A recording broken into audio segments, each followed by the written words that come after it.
من اجل الانقاذ ومن اجل ان احنا نلعب زي الناس ونبقى زي بقيه البشر وزي بقيه الدوريات في كل حته في العالم. الموسم القادم من الدوري سيكون موسم استثنائي، هو والموسم اللي بعده هنلعب 2 دوري بشكل استثنائي. طب نظام الدوري ازاي؟ فاكرين التجربه الدنماركيه بتاعت عادل امام؟ هنعمل التجربه البلجيكيه ولكن في مصر. بس التجربه الدنماركيه كانت حلوه قوي. التجربه البلجيكيه ماشيه ازاي، او الدوري في مصر هيبقى شكله عامل ازاي؟ الدوري زي ما انتم عارفين 18 فريق، ال 18 فريق هيلعبوا 17 اسبوع، دور اول بالكامل. بعد ما يخلص الدور الاول هناخد اول 9 فرق بنقاطهم زي ما هم كده يلعبوا بعض، وتاني 9 يلعبوا بعض. ال9 الاولانيين من 1 ل9 هيلعبوا على بطل الدوري، اكتر حد هيجيب بنقط يكسب الدوري. طب ال9 التانيين هيلعبوا على الهبوط. هبوط كام فرقه؟ هيهبط فرقتين فقط لا غير. ومن الدرجه الثانيه هيصعد 3 فرق، يبقى الدوري بعد ما كان 18 فريق الموسم اللي بعديه هيبقى 19 فريق. يبقى واحده واحده تاني كده مع بعض. الدوري اصلا 18 فريق، هيلعب دور اول كامل 17 ماتش، كل فريق هيلعب 17 ماتش، ثم اول 9 يروحوا يلعبوا بعض، كل فريق هيلعب 8 ماتشات كمان، اللي يجيب اكتر بنقط ياخد الدوري. طيب تاني 9 هيلعبوا بعض عشان يهبط منهم فرقتين فقط لا غير، اقل فرقه هتجيب نقط في ال9 التانيين هيروحوا للدرجه الثانيه او للقسم الثاني، ولما يتقسموا كل فريق هيروح بالنقط بتاعته، مش هيبداوا من اول وجديد. ده الدوري بتاع الموسم القادم.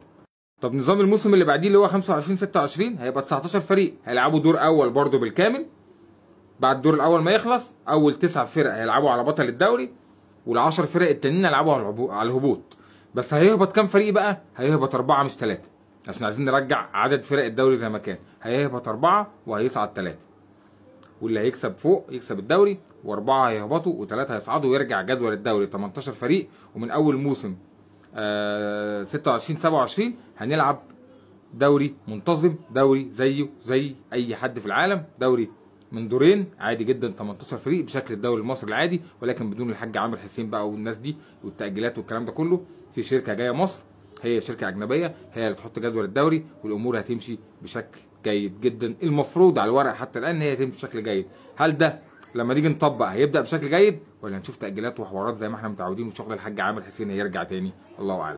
المفروض الدوري الجديد هيبدا يوم 30 اكتوبر وهيخلص يوم 6 يونيو. هيخلص 6 يونيو، الاهلي عنده كاس عالم للانديه، الدوري هيخلص قبل كاس العالم للانديه ب9 ايام بالتمام والكمال، عشان الاهلي يلحق يجهز نفسه ويسافر يلعب بطوله كاس العالم للانديه.